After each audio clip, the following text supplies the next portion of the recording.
So এরপরে তারা ক্যাফেতে আরো অনেক সময় কাটায় আর জিয়ং এবং উদুলের মধ্যে আন্ডারস্ট্যান্ডিং ডেভেলপ হতে শুরু করে। অন্যদিকে নামজির ফটোগ্রাফার একজন ম্যানেজারকে নামজির ছবি দেখায়। সেই ম্যানেজারের নামজিকে খুব পছন্দ হয়। সে বলে যে নামজির সাথে আমি ভবিষ্যতেও কাজ করতে চাই, কিন্তু ফটোগ্রাফার বলে নামজির মডেলিং করার আর কোনো আগ্রহ নেই। সো মিটিং শেষে সবাই গ্রুপ ছবি তোলার পর উদল সংকে জিজ্ঞেস করে নামজি ওখানে কেন এসেছিল।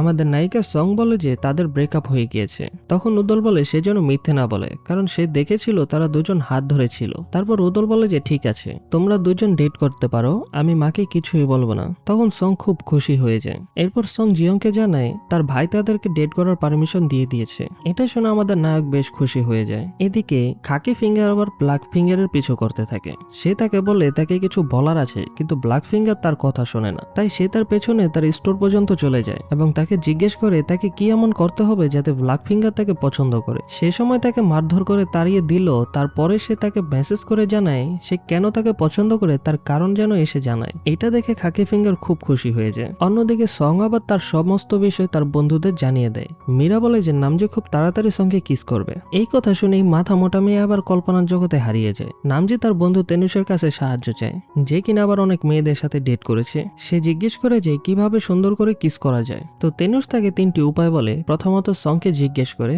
দ্বিতীয়ত তার হাত ধরে, আর তৃতীয়ত তাকে দেয়ালে চেপে ধরে। তবে নামজির এই উপায়গুলো ঠিক মনে হয় না। ঠিক বলেছিস ভাই, আমার মনের কথা। এইভাবে ভিলেনেরা কিস করে ভাই। তারপর মীরা আর সারা লাইব্রেরিতে যায়, যেখানে তেনুষ চলে আসে। তেনুষকে দেখে মীরা লুকিয়ে পড়ে আর নিজের মেকআপ করতে চলে যায়। তারপর সে দেখে যে তেনুষ সেরাকে দেখছে। সে বুঝতে পারে যে তেনুষ সেরাকে পছন্দ করে। এদিকে সং আবার তার ড্রয়িং বুক ক্যাফেতে রেখে এসেছিল। সেটা আনতে গিয়ে সে মিটিং এর আর নামজির বিষয়ে ভাবতে থাকে। তখনই সেখানে নামজি চলে আসে। তো সেখানে আমাদের নায়ক নায়িকার সাথে একটু রোমান্টিক হতে যায়। তবে সং এটিতে আবার ঘাবড়ে যায়। তাই সে তাকে ধাক্কা দিয়ে সেখান থেকে চলে যায়। নয় নয় প্রেম তো তারপর তারা কিছু রোমান্টিক কথা বলে, যেগুলো আমাদের না শোনাই ভালো, কারণ আমরা সিঙ্গেল। সং জিয়ংকে জানায় সে তার শুটিং এ আসতে চায়। সে দেখতে চায় যে নামজি সেখানে কিভাবে কাজ করে। এটা শুনে নামজি বেশ খুশি হয়ে যায়। সো নামজি ফটোগ্রাফারের সাথে দেখা করতে যায়, আর সেখানে তার সাথে দেখা হয়ে যায় সেই ম্যানেজারের সাথে যে নামজির জন্য ওয়েট করতেছিল তাকে অফার দেওয়ার জন্য, এবং সেই ম্যানেজার তাকে ভবিষ্যতে তার সাথে কাজ করার জন্য অফার করে। তো নামজি এবার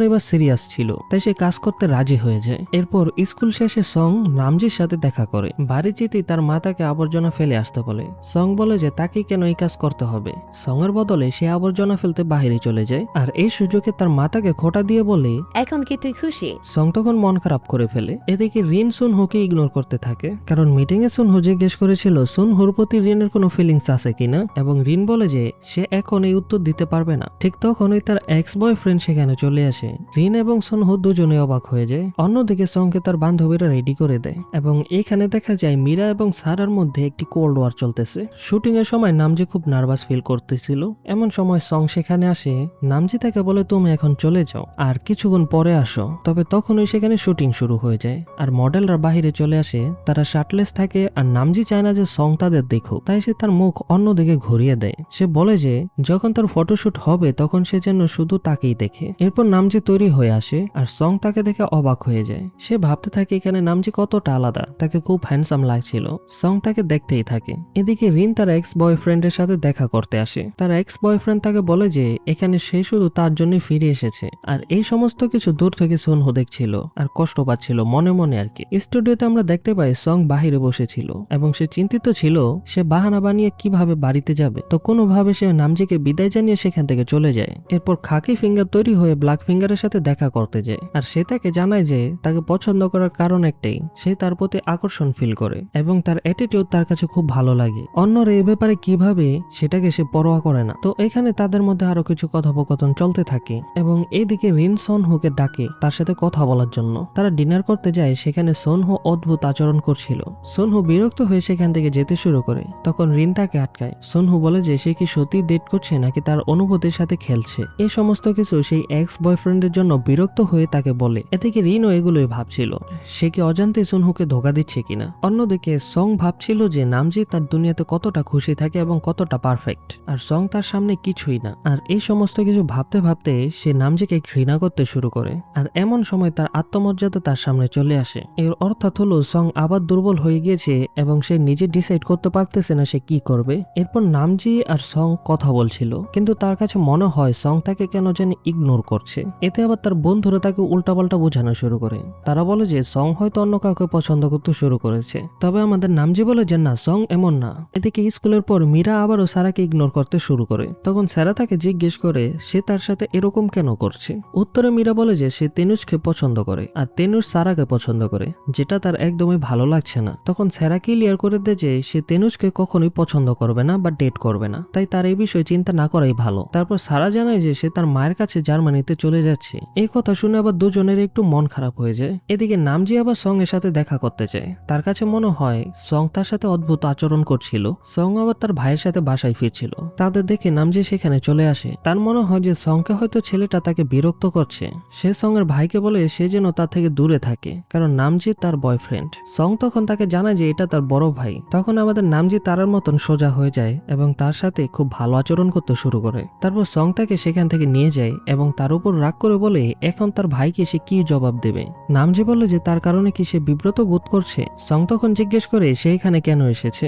জবাবে নামজি বলে সে ভাবছিল সং হয়তো কোনো সমস্যায় আছে, তাই সে দেখা করতে এসেছিল তার সাথে। তখন সং বলে সে যেন এরপর থেকে এমন কোনো কিছু না ভাবে, তার কোনো সমস্যা নেই। এই কথা শুনে জিয়ং আবার খুব কষ্ট পায়। তবুও নামজি কথা ঘুরিয়ে বলে যে একটি এন্টারটেনমেন্ট এজেন্সি থেকে তার জন্য অফার এসেছে। তখন সং বলে তাকে তাড়াতাড়ি বাড়ি যেতে হবে এবং সে সেখান থেকে চলে যায়। এদিকে নামজি আবার তার বোনের সাথে দেখা করে, তো রিন আবার ছিল তার বিষয় নিয়ে চিন্তিত। সেখানেও সে কোনো পাত্তা পায় না।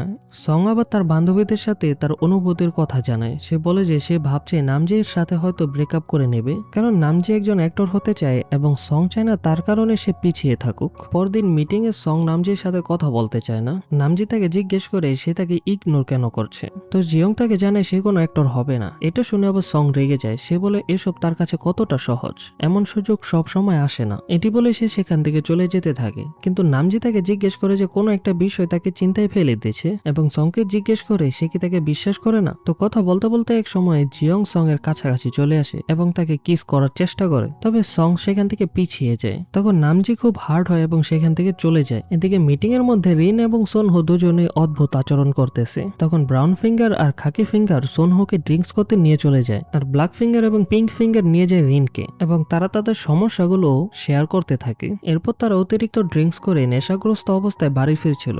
এদিকে নামরিনের সাথে তার এক্স বয়ফ্রেন্ড দেখা করতে আসে। সে তাকে বলে যে সে যেন আবারও তার গার্লফ্রেন্ড হয়ে যায়। তার এক বন্ধু খুব বড় স্টেজ ডিরেক্টর এবং সে রিনকে একটি সুযোগ দিতে চায়। এদিকে সং এর মা তার রুম চেক করছিল এবং সেখানে তার ড্রয়িংটি খুঁজে পায়। তো সং এর মা তাকে সহ তার সমস্ত কিছু সিজ করে দেয়। এদিকে নামজি রেগে বাস্কেটবল খেলছিল, তখনই তার কাছে মিরার মেসেজ আসে। সে তাকে জানিয়ে দেয় সে যেন সংকে কল বা মেসেজ না করে, কারণ তার ফোন এখন তার মায়ের কাছে।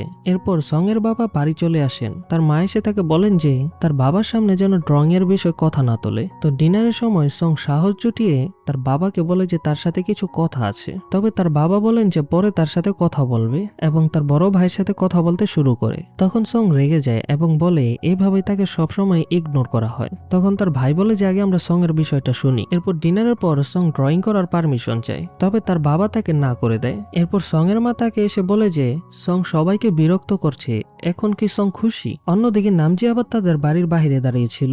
সং নিচে চলে আসে, কিন্তু ততক্ষণে নামজি আবার সেখান থেকে চলে গিয়েছে। পরের দিন নামজি উদুলের সাথে দেখা করতে যায়। সে তাকে জিজ্ঞেস করে সং কেমন আছে। উদুল জানায় ভালো নেই।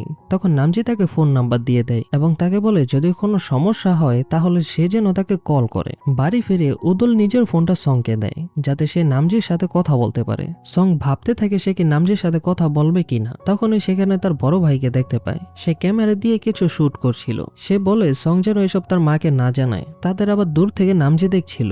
আর এই এপিসোডটি এখানেই শেষ হয়ে যায়। আমাদের নায়ক নায়িকার মধ্যে মিসআন্ডারস্ট্যান্ডিং কি শেষ হবে কিনা এবং তার মা কি তাকে পারমিশন দেবে ড্রয়িং ক্লাসে জয়েন করার জন্য, এই সমস্ত কিছু তো নেক্সট ভিডিওতে জানতে পারবো। ততক্ষণে তুমি এই ভিডিওগুলো এনজয় করতে পারো।